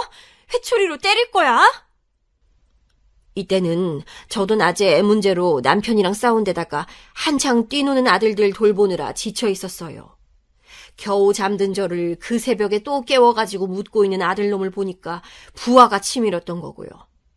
그러면 이 녀석은 또 이불에 소변을 지리는 것을 반복하면서 그 새벽에 전 이불 빨래를 해야 되었고 정말 지옥 같은 저학년 시절이 지나갔답니다. 그러는 사이 이 녀석이 지 학교 안에서 사회성이란 게 있을 리가 없었어요. 정말 큰아들만 생각하면 이때 걷다가도 부하가 치밀고 눈물이 났던 게 자식이 셋이 있건 100명이 있건 이렇게 신경 쓰게 만드는 녀석이 한 명이라도 있으면 힘들잖아요. 그래도 내 새끼니 어떻게 할 수도 없고 방법을 아무리 찾아봐도 찾지 못한 채로 그렇게 세월만 지나갔답니다. 그나마 6학년쯤 되니 그제서 어느새 정말 소리 소문 없이 지가 알아서 화장실을 찾아다녔던 것 같아요. 그리고 성적은 나쁘지 않은 편이어서 중간 정도는 갔는데 이때부터 절 괴롭게 하는 또 다른 문제가 발생하고 말았답니다. 설마 하고 우려했던 일이 터지고 만 거예요. 엄마, 나 학교 가기 싫어. 우리 반에 일진 애가 있는데 걔가 자꾸 나를 괴롭혀. 무서워. 이제 학교 안 갈래. 정말 이게 뭔 말인지 저는 일진이니 뭐니 하는 말 뜻도 그때 잘 몰랐어요. 어쨌건 누가 자꾸 자기를 괴롭힌다고 그러고 힘들다고 하니 너무 괴롭더라고요. 딱히 어딜 얻어맞은 건 아니지만 아들이 그 녀석들한테 들은 말은 요즘 말로 언어폭력이었어요. 나보고 친구도 없고 오줌 싸개라고 막 욕하는 거야. 걔 주변에 다른 애들도 같이 나를 무시하고 놀려. 너무 창피해서 학교 다니기 싫어. 나보고 얼굴 꼴도 보기 싫다고 이제 학교 나오지 말래. 이 말을 들으니까 진짜 하늘이 무너지는 느낌이 들었답니다. 순간적으로 제가 그동안 아들을 키워왔던 날들이 제 뇌리를 스쳐가면서 도대체 뭐가 어떻게 잘못된 건가 싶어서 온 얼굴이 뜨끈하고 괴롭더군요. 아무리 제 속을 썩이고 힘들게 했다지만 그래도 내 배에서 나온 자식이고 소중한 아이인데 얘를 갖다가 그렇게 못된 녀석들이 괴롭히고 말을 함부로 한다니요. 지들이 뭔데 내 애한테 저딴 말을 하는 건지 정말 참을 수가 없었어요. 부글거리는 상태로 내내 잠을 못 자고 뒤척거리다가 다음날 애를 학교에 어거지로 끌고 가면서 그 녀석을 찾아냈답니다. 너 말이야, 네가 우리 상훈이한테 그랬어? 학교 오지 말라고? 네가 뭔데 그래? 니네 엄마 어디 계셔? 엄마 얼굴 좀 보자. 엄마 당장 오시라고 해! 그러자 이 녀석은 진짜 애가 아니라 웬 음흉한 애어른 같은 인간이 그 안에 들어가 있는 건지 희죽희죽 낄낄거리면서 저를 비웃더라고요. 뭐예요, 아줌마? 저리 나와요. 아줌마가 뭔데 우리 엄마를 오라 가라요. 우리 엄마 와봤자 아줌마 못 이겨요. 나대지 말고 저리 비켜요. 이러면서 진짜 드럼통 같은 몸을 한 녀석이 저를 훅 밀고 가버리는데 이거 애인데도 제가 밀릴 분위기더라고요. 이런 녀석한테 우리 애가 한창 눈치를 봤으니 얼마나 힘들었을지 상상도 안 됐어요. 결국 이 일은 학교 폭력으로 해서 아주 지루하고 고루하게 이어졌지만 학교 쪽은 저희 편이 아니더라고요. 제대로 사과도 못 받고 돌아오는 길 저는 꺼이꺼이 차 안에서 울고 남편 역시 복잡한 얼굴로 아무 말도 안 하고 그냥 운전대만 잡던 모습이 생각나요. 전학시키는 것도 말이 쉽지 같은 학교에 4학년, 2학년으로 얘 동생들이 다니고 있었단 말이에요. 그런데 잘만 다니고 있던 저 애들까지 학교를 옮기려니 너무 힘들더군요. 그런데 갑자기 남편이 생뚱맞은 얘기를 꺼내는 거예요. 더 생각할 것도 없어. 상훈이 녀석 학교 다니지 말라고 해. 검정고시 같은 거 있잖아. 저 녀석 내가 볼 때 이미 답은 나와 있어. 전학을 시켜도 될 게 아니고 저러고 곧 중학교 가면 이제 그땐 본격적으로 처맞고 다니기 시작할 거야. 남자들 세계는 그렇다니까. 당신 그 꼴 보기 싫으면 지금 빨리 머리 회전시켜 놓는 게 좋아. 야, 이 말을 들었을 때 전 정말 머리에 천둥번개가 치는 듯 했어요. 겨우 지 또래처럼 사람 구실을 하는 듯 하더니 그 또래들 사이에서 만들어지는 인간관계란 절대 무시할 수 없는 것이더라고요. 아무리 부모가 이래저래 노력해서 또래들 틈으로 밀어놓아도 본인이 의지가 없고 눈치 보며 우물쭈물거리면 금방 그 사이에서 도태되고 마는 거예요. 몇 번을 생각해도 거친 남자들 세계에서 살고 있는 남편 말이 그닥 틀리지 않은 듯했고 일단 큰아들 본인의 생각도 비슷했어요. 엄마, 나 학교 안 다니고 싶어. 걔네 무서워. 걔네 중학교에도 아는 형들 있다고 했단 말이야. 나 그냥 학교 자체가 싫어, 엄마. 제발 내 말 좀 들어줘. 이렇게 아들이 절 잡고 졸라대기 시작하는데 이때 제가 뭐 그리 냉정하고 현명한 판단을 할 수 있었겠어요. 사실 판단이라는 건 다 지나고 나서야 그게 맞았다거나 아니라는 걸 알 수 있는 거잖아요. 당시 뉴스에서는 또래 아이들 왕따로 인해서 아주 끔찍한 상황을 겪은 한 가정의 내용도 보도되었고, 결국 그렇게 아들은 학교를 어찌저찌 제가 함께 가면서 겨우 졸업을 하게 되었어요. 하지만 중학교는 가지 않고 고등학교까지 검정고시를 치게 되었답니다. 밑에 아들 둘도 있는데 큰아들을 데리고 씨름을 해가며 공부도 신경 써야 하니 정말 죽겠더라고요. 나름 또 친구는 만들어주고 싶어서 큰 대형 학원으로 데리고 다니기도 하고 지 친척 형들이랑도 만나게 해주고 애를 썼어요. 저는 정말 자신할 수 있어요. 제가 할 수 있는 한 제 자리 안에서는 최선을 다했단 말이에요. 이렇게 제가 꼬집어서 몇 번이나 말을 하는 이유는 이후로도 아들은 제가 바랬던 길로 가지 않았기 때문이에요. 머리가 클 만큼 커서 움직인 자식의 발걸음이란 더 이상 부모가 어떻게 할 수가 없어요. 그러니 성인이 될 때까지 자식을 키우는 건 끼고 살기 위함이 아니라 독립을 시키기 위한 거란 말이 있는 건가 봐요. 아들은 20살이 되어 대학에 어거지로 가게 되었고 당시에 묘하게 저에게 불만이 많더군요. 엄마가 대학은 가라고 해서 내가 이렇게까지 했잖아. 나 이제 진짜 지겨워. 집이 지겹다고! 왜 그렇게 아들은 저에게 불만이 많은 걸까요? 외려 둘째 아들은 엄마는 형아만 좋아한다고 서운해할 정도였는데 말이에요. 제가 너무 오냐오냐 다 받아줘서 그렇게 불만이 많은 게 아니었나 싶어요. 아무튼 대학을 가서는 어떻게건 학교를 다니고 적응을 하는 것 같더니 군대 갈 때 돼서 또 말썽이더라고요. 군대도 안 가고 싶어, 엄마. 나 어떻게 좀 안 갈 방법 없어? 엄마가 좀 알아봐줘. 저한테 이런 말을 해봤자 그게 받아들여질 리가 있나요? 이때는 남편도 못 참고 지 아들에게 크게 손찌검을 했답니다. 뭐 군인인 아빠 얼굴에 먹칠을 했다고 그런 게 아니라 그냥 하다 정말 너무하다 싶으니까 손이 그렇게 먼저 나가게 된 것 같아요. 야, 정상훈이 너 진짜 적당히 좀 해라, 어?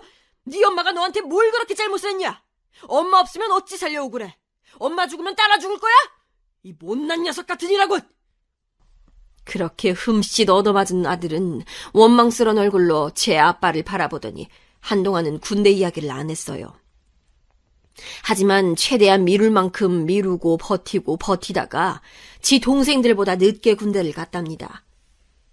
생각해보면 정말 너무 미안한 게 근형이 이렇게 제 속을 뒤집어 엎을 때 둘째와 막내는 정말 알아서들 큰 느낌이에요. 특히 둘째 아들은 아주 애가 눈도 부리부리하고 이쁘장하게 생겨서 늘 주변에서 연예인 시키지 뭐하냐고 할 정도였거든요. 하여간 이래서 씨는 공평한 거야. 상훈이 엄마, 너무 상훈이 하나만 보고 그렇게 힘들어하지 마. 정훈이 쟤 얼마나 인물 훤칠하고 키도 커. 그리고 어쩜 저렇게 싹싹하고 애가 착해? 저런 아들 있으면 뭐 딴 아들이 속썩여도 그럭저럭 참고 사는 거지 뭐. 응? 좋은 것만 보고 살아. 세상 사람들 뚜껑 열어보면 다들 비슷하게 산다니까. 이 말은 정말 맞는 것 같은 게 평범해 보이는 집들도 다들 속사정이 있긴 하더라고요. 하지만 제가 뭐 남사정의 위로를 받을 상황은 아니긴 했어요. 큰아들은 군대 가 있는 기간 동안은 저를 그렇게 힘들게 하지 않았어요. 정말 의외로 말이에요. 하지만 제대하고 난 뒤부터 이 녀석이 본격적으로 등골을 빼먹기 시작했어요. 엄마, 나 호주로 유학 가고 싶어. 가서 해보고 싶은 일이 있어. 좀 보태줄 수 있어?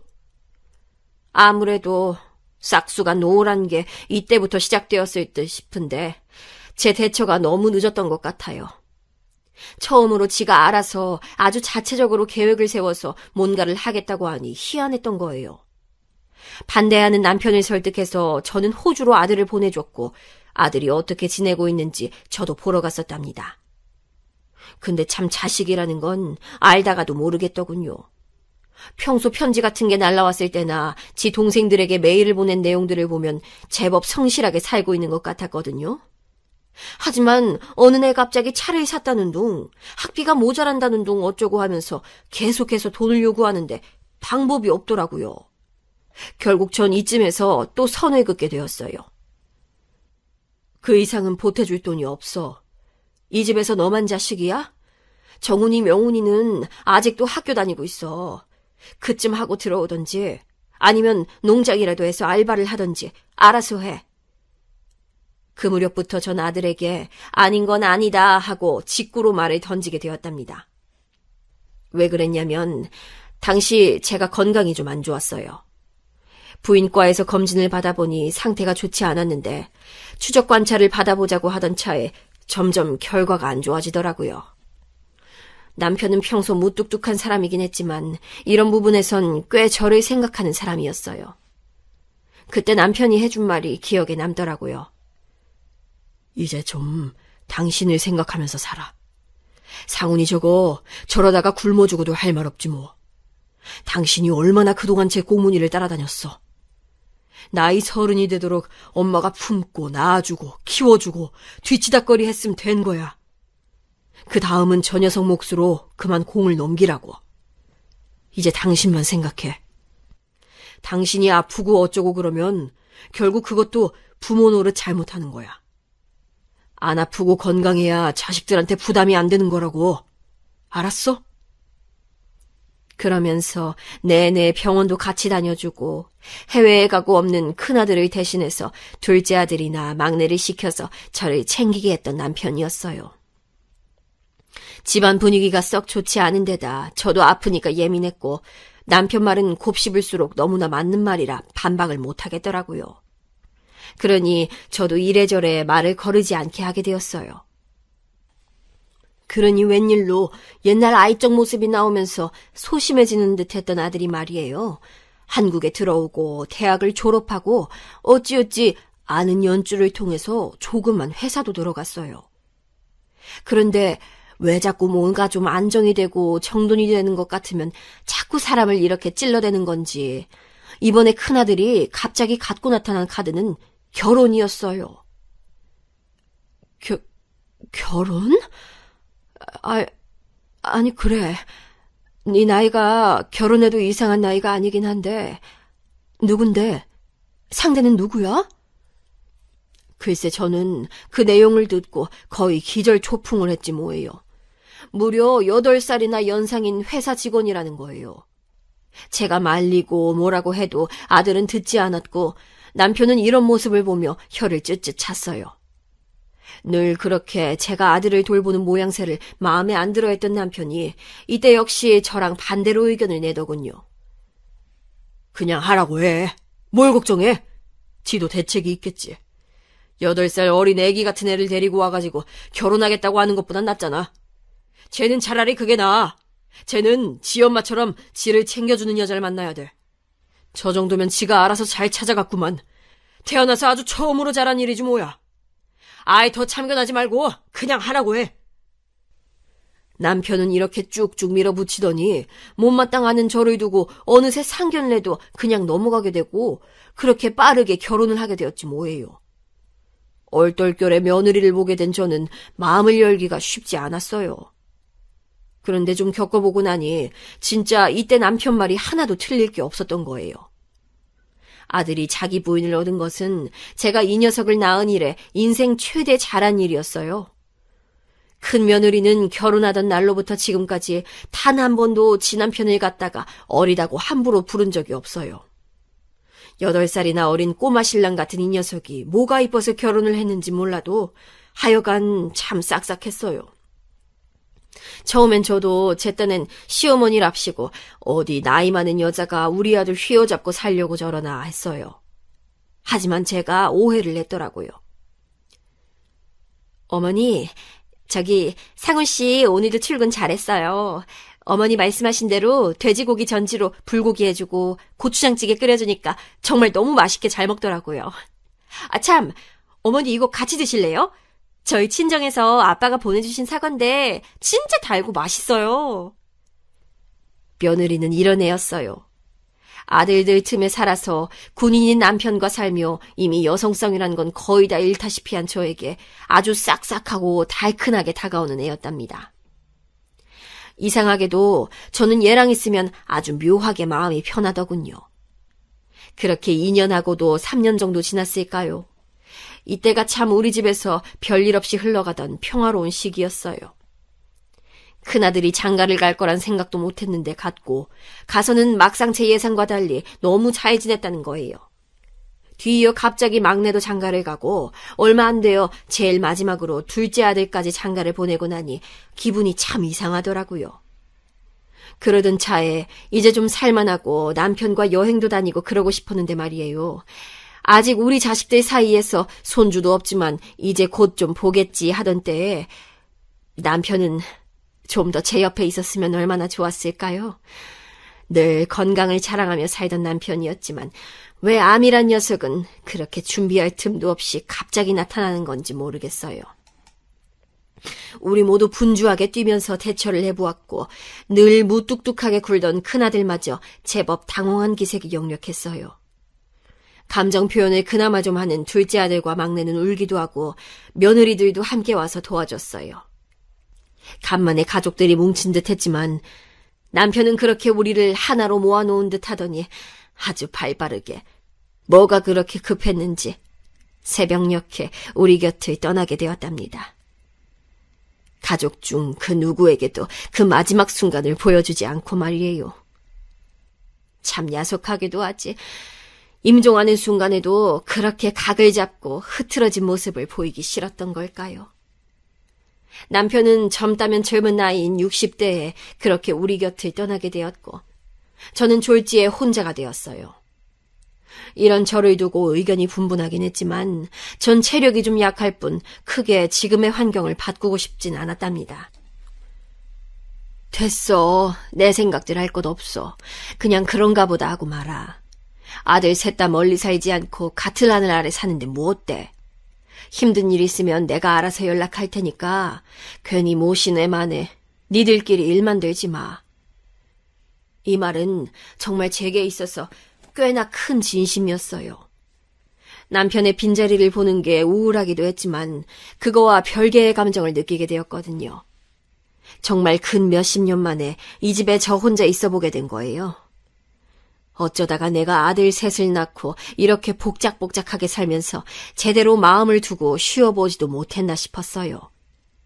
집을 치우고 정리를 하고 어쩌다 보니 남편을 보낸 슬픔과 함께 간혹 조금씩 여백의 틈이 있어 그런대로 전 이 시간들을 보내게 되었답니다. 근데 그러다 보니 딱히 큰 불편은 없지만 아무래도 집이 너무 크게 느껴지는 것 같았어요. 지방에는 큰언니네가 살고 있는데 왠지 그쪽으로 가고 싶더라고요. 더 이상 제 손길이 없으면 안 되는 자식들을 끼고 있는 것도 아니니 그냥 전 너무 크게 생각지 않고 정리를 했어요. 그러면서 애들에게 이런저런 얘기를 하고 대충 우리 집이 굴러가는 상황, 재산이나 이런 것들에 대해서 아들 셋에게 말을 하긴 했답니다. 근데 이때 갑자기 큰아들이 이러는 거예요. 엄마, 그러지 말고 우리 집에 와 있어. 가긴 어딜 가. 아들이 하나도 아니고 셋이나 있는데 그냥 같이 살면 되잖아. 뭐야, 너 네 마누라한테는 물어보고 하는 말이야? 요즘 같은 때에 함부로 시어머니 모시고 살자 소리하는 거 아니야. 니들끼리나 잘 살아. 엄마 정말 힘들고 불편하면 그때 말할게. 지금은 됐어. 늙은이 취급하지 마. 그러면서 저는 그냥 넘겨버렸어요. 한편으론 이런 소리도 할 줄 아는구나 싶어서 기특하기도 했는데 제가 지방에 내려온 지 얼마 안 돼요. 아주 뒤통수를 세게 내리치듯 사고를 쳐버렸어요. 엄마 그게 수중에 돈 얼마 없어? 내가 사업을 했는데 말이야. 아니 이것만 매달린 건 아니야. 엄마 나 회사 잘 다니고 있는 거 알지? 그거 다니면서 부업으로 한 거라고. 근데 돈이 좀 필요해서 엄마한텐 얘기 안 하고 내가 대출을 받았거든. 근데 아무튼 지금 좀 상황이 꼬였어. 내가 오래 안 넘기고 갚을게 엄마. 좀 도와줄 수 있어? 이렇게 말하면서 뭔 말 같지도 않은 금액을 말하는 거예요. 당연히 전 거절을 해버렸지만 이 녀석과 같이 살고 있는 며느리가 순간적으로 신경이 쓰이더라고요. 아무리 봐도 그간 봐온 며느리의 인상은 적어도 이 녀석보다는 됨됨이가 나았으니까 말이에요. 괜히 이 녀석 때문에 마음고생하고 있는 건 아닌가 싶어 신경이 쓰이더라고요. 얘, 상훈이 녀석 사업한다고 빚을 얻었다면서 내가 진짜 너 볼 면목이 없다. 너는 대체 얘가 뭐가 좋다고 같이 사니? 내가 진짜 너한테 다 미안해 죽겠다, 정말. 정말 한없이 미안한 마음으로 저는 이렇게 사과를 냈고 며느리도 확실히 좀 힘들긴 힘들어 보이더라고요.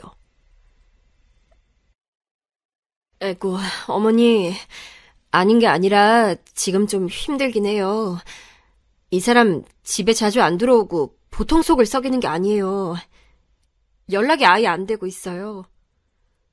이 말에 정말 너무 미안하고 울컥한 거예요. 어린 남편이랑 잘 맞춰 살겠다고 나름 노력하고 있는 지부인을 갖다가 이렇게 속 썩여서야 되겠느냐고요. 도저히 이런 꼴을 보고 싶지 않아서 이때 어쩔 수 없이 정말 마지막이다 하는 마음으로 저는 큰아들에게 돈을 얼마 주게 되었답니다. 그 사실을 어떻게 빠르게 알았던지 큰며느리한테 제깍 전화가 걸려왔어요. 어머니, 상훈 씨한테 돈 보내주셨다면서요. 아, 참 왜 그러셨어요. 저 고생시킨다고 뭐라고 하셨다는데 설마 그게 이유는 아니시죠? 아들 녀석은 그냥 조용히 받고 말 것이지 가타부타 또 지 마누라한테 얘기를 다 했더군요. 예, 아니야. 그런 거 신경 쓰지 마. 이번이 정말 마지막이야.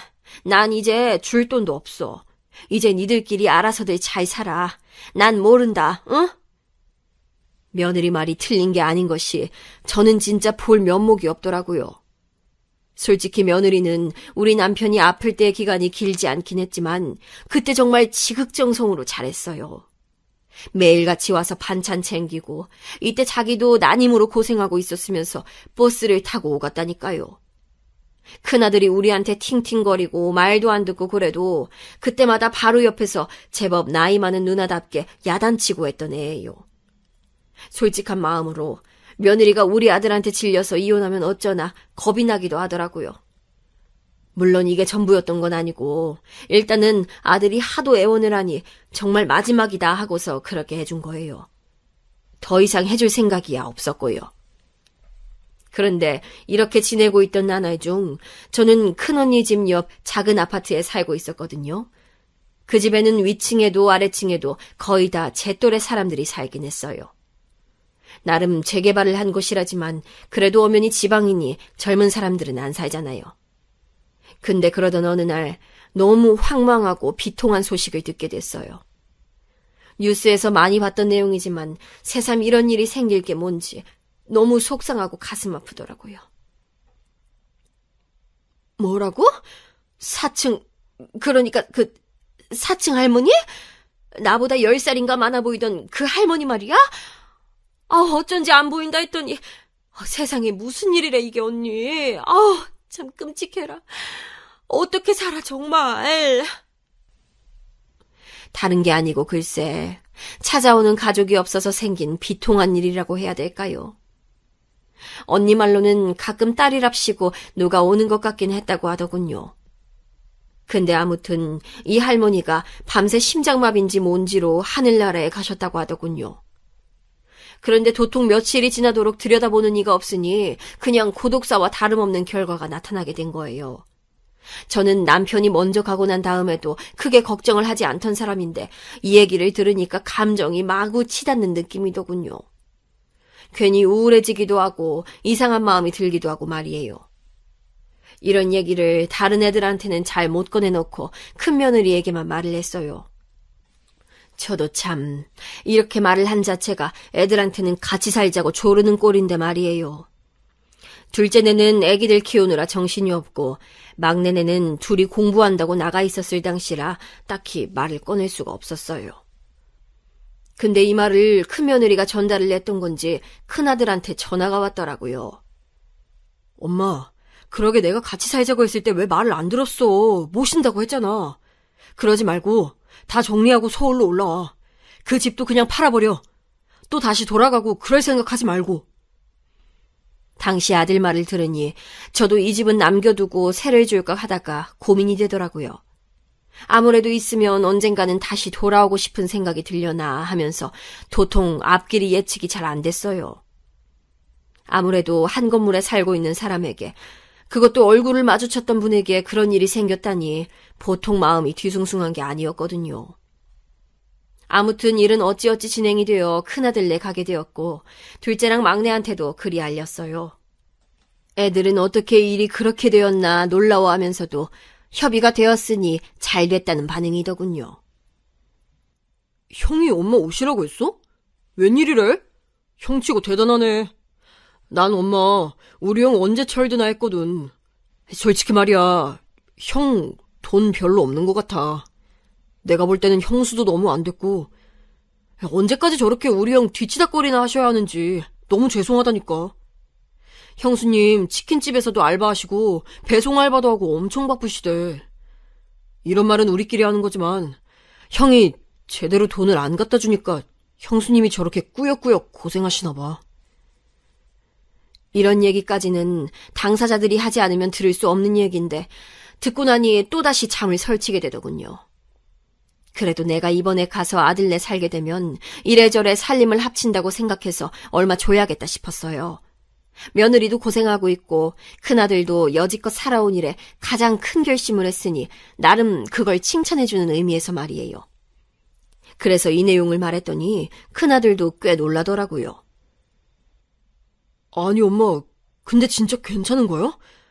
엄마 딴엔 얼마 안 된다고 해도 2억이면 엄청 큰 돈인데 그렇게 무리해도 괜찮겠어?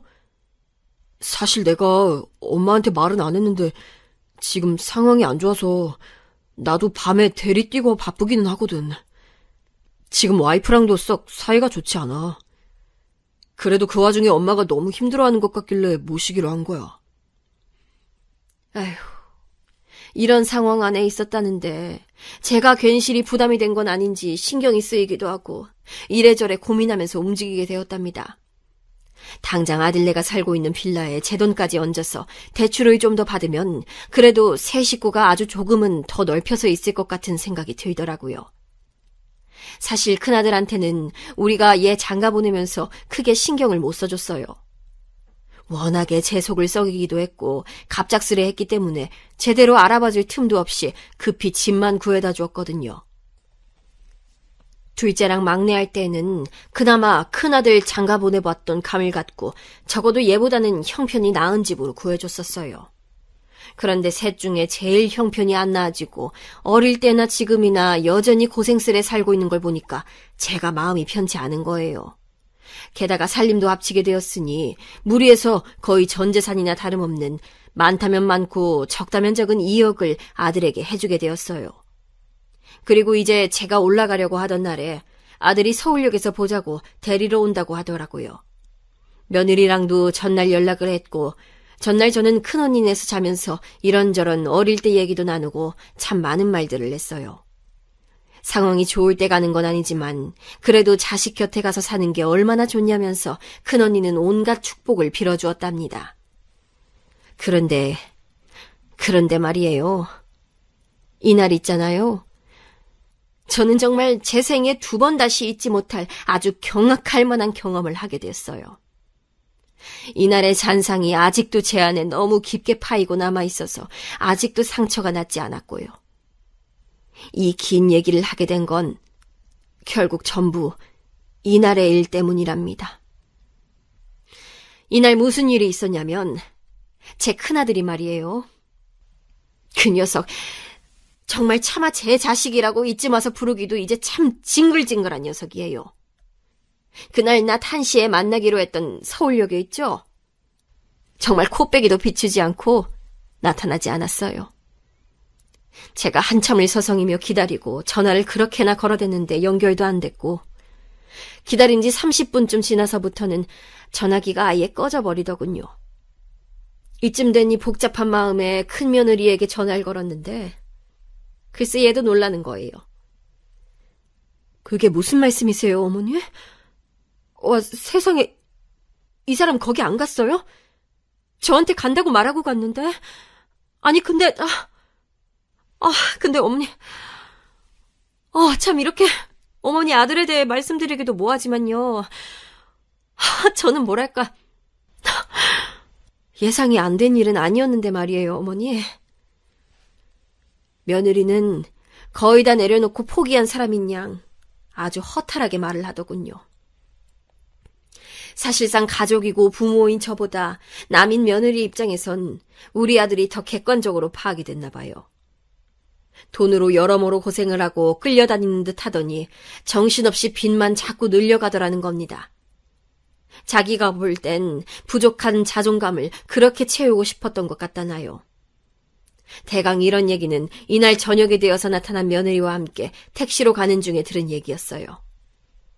그렇게 전 아들이 없는 빈집에, 며칠이 지나도 아들이 돌아오지 않는 그 집에 며느리와 단둘이 우두커니 있게 되었어요. 며느리는 별말 않고 저와 있으면서 밥도 차려주고 신경을 써주었지만 제가 어찌 먹고 자고 할 수 있었겠어요. 아들은 저에게 2억을 받아서는 그 길로 나타나지 않았어요. 뭔가 힌트를 준 것도 없고 조금의 연락도 닿지 않았단 말이에요. 며칠 밤을 눈물도 나오지 않은 상태로 밥도 못 먹고 지새우며 들었던 생각은 한동안 벗어난 듯 했던 그 악몽 같은 질문에 대해서였어요. 대체 어디서부터 뭐가 어떻게 잘못된 건가? 내가 뭘 어떻게 했길래 아들이 어려서도 커서도 이런 식으로 인생을 사는 건가? 게다가 가장 애쓰고 고생했던 내가 가장 크게 뒤통수를 얻어맞은가? 등등을 떠올리게 되더군요. 제가 거의 식음을 전폐하다시피 하니 도저히 안 되겠는지 며느리는 그때 다른 형제들과 지 동서들에게 알리기 시작했어요. 해외에 나가야 있는 막내야 그렇다 치고 둘째는 그렇게 성격 좋고 밝은 애가 벽을 주먹으로 쳐가면서 분노하더라고요. 하지만 남도 아니고 형제들끼리 이렇게 원한을 품고 있는 모양새는 저에게 조금도 반가울 리가 없었어요. 게다가 면목이 없는 것이 아무리 사정이 이랬다지만 둘째나 막내로서는 제가 지형에게 그만한 돈을 몰아줬다는 걸 알게 된 거 아니에요. 저에게 내색은 않지만 얘네 얼굴 보기 참 민망하고 미안하더라고요.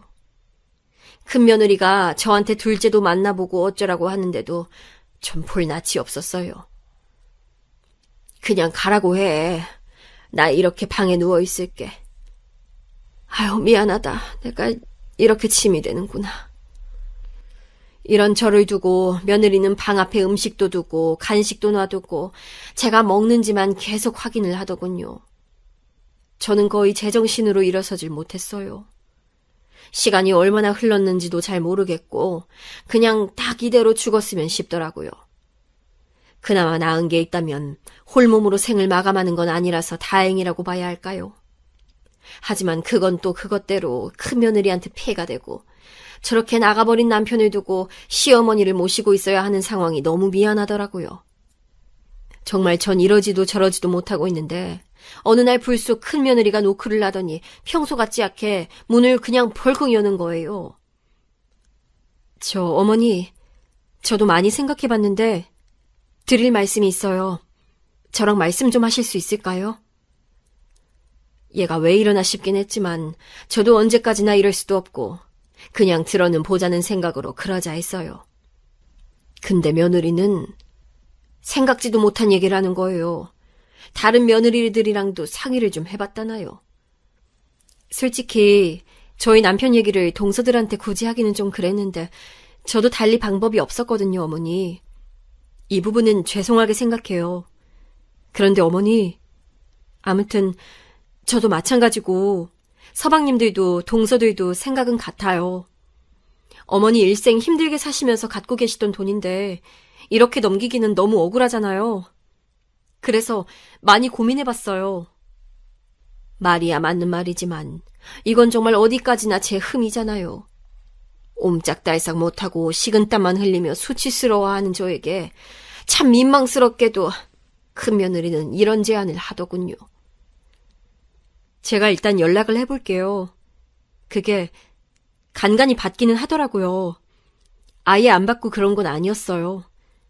이 사람 뭐가 어떻느니 해도 제 연락을 안 받을 수는 없을 거예요. 저한테도 얼마 빚이 있기도 하고. 아무튼 어머니, 일단요, 이렇게 해보세요.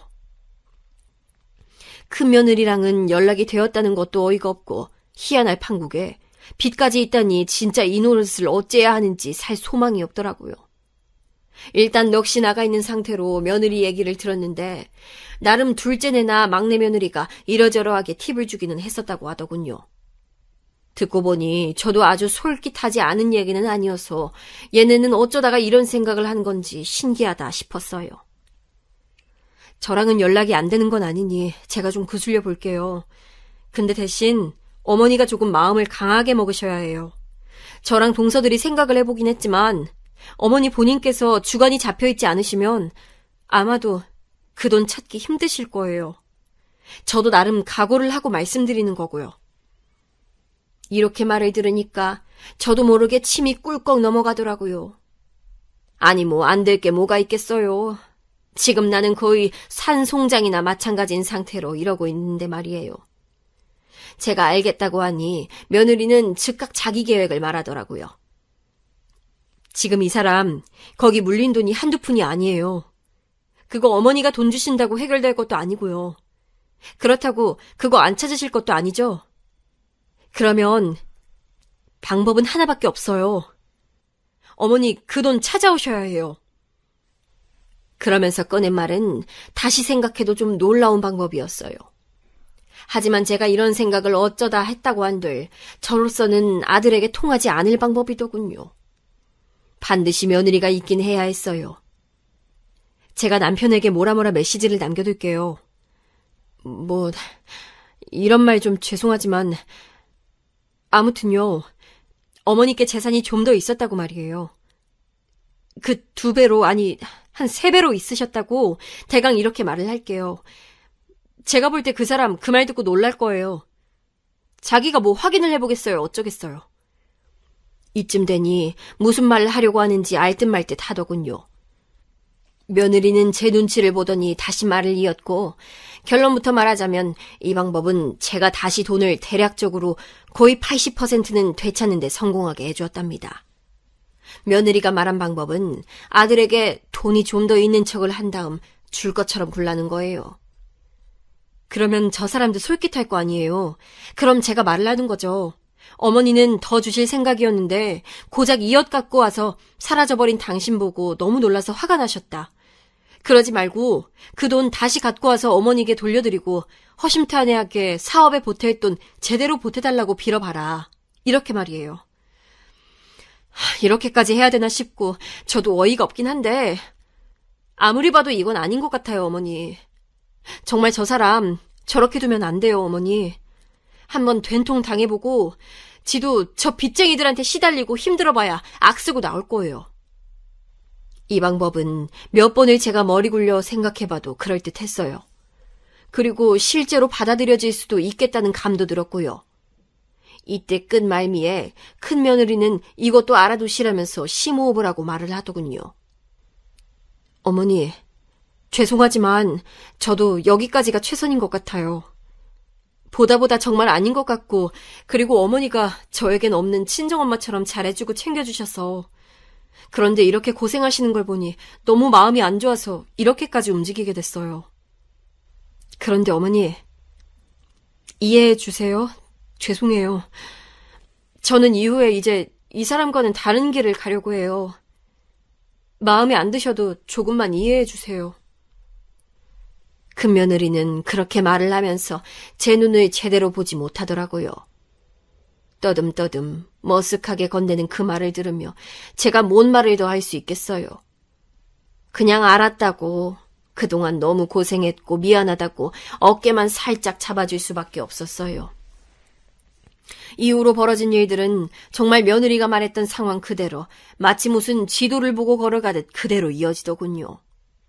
아들은 집으로 들어와서는 여전히 그 속 터지는 얼굴과 목소리로 발발 기며 빌어대는데 그 모습을 보며 제 안에서는 여러모로 피 섞인 울음이 끓어올랐어요. 모르겠네요. 이게 무슨 감정인지. 동정도 애증도 무엇도 아닌 뭔가 아들 자체보다는 제 자신에 대해 끓어오르는 혐오랄까. 어디에 이 방향을 맞춰야 할지 알 수가 없었어요. 일단은 그리하여 저는 몇백만 원을 제외하고 거의 2억을 다 돌려받게 되었답니다. 제 예상이나 큰며느리 예상이나 분명히 반 이상 썼을 텐데 저한테 더 큰 돈을 받아갈 셈으로 어찌어찌 또 어디서 빌려오지 않았겠어요. 하여간 저는 그렇게 아들 앞에서 별말을 하지 않고 그저 얼마 더 있는 척만 하면서 그 돈을 다시 돌려받았고요. 그 집에서 쿨쿨 자고 있는 아들을 두고 그대로 짐을 싸서 다시 큰언니네로 내려오게 되었답니다. 언니야 이런 사정을 전혀 모르고 있었고 그냥 제가 자기 보러 놀러 온 줄 알고 있던 차에 거의 1시간 가까이 통곡만 하는 제 모습을 보며 말을 잇지 못했어요. 이후로 아들은 그때 서울역에서 지 엄마 코빼기도 보려 하지 않고 근처도 안 왔으면서 제가 말도 없이 사라진 걸 알고 전화기에 불이 나도록 전화를 해대더군요. 전 그렇게 맘고생을 하던 동안 수없이도 속으로 삼키고 허공에 해댔던 그 피 맺힌 말을 전화로 토해냈어요. 야, 이 새끼야! 너 말이야! 너가 지금 나한테 따질 때냐, 어? 너! 내 돈 갖고 그렇게 도망간 거 내가 복잡하게 소송하고 힘들게 할까 하다가 그냥 이렇게 한 거야. 돈 쥐뿔도 없어서 죽겠다며. 어디 돈 더 드는 짓 해서 또 토해낼래, 어? 그러자 아들은 말이 없더니 얼마 지나 전화를 끊어버렸는데요. 솔직히 받아줄 것도 아니었지만 저에게 전혀 뉘우침도 사과도 할 줄 모르는 아들의 그 무심함을 보니 너무 제 인생이 피로하고 징그럽게 느껴지더라고요. 큰며느리는 이혼하고 자기 친정에 갔지만 간간히 전화를 해오고 있고 둘째와 막내네만 연락을 해오고 있지만 적어도 요즘 같은 때에는 아무도 만나고 싶지가 않아요. 그냥 큰언니 집에서 이래저래 양해를 구하고 그냥 지내고 있습니다. 언니는 제가 큰일 날 것 같은지 당분간 딴 데 집 구할 생각 말고 언니네 있으라고 해요. 다 큰 조카들이 있는데 얘네들 보기도 창피하지만 가능한 한 너무 많은 생각은 안 하려고 해요. 사실 뭐가 그리 큰 소용이 있겠냐 싶지만 그나마 돈이라도 며느리들이 머리 맞대고 나름 생각해준 계획으로 찾았어요. 하지만 그뿐이에요. 그냥 돈이라도 제 근처에 남은 것뿐입니다. 인생이 너무 황망하고 구슬프게 느껴져서 마음을 추스르기가 힘드네요. 인생 한심하게 살았다고 저를 욕하셔도 할 말이 없어요. 그냥 그렇게 알고 살아가겠습니다.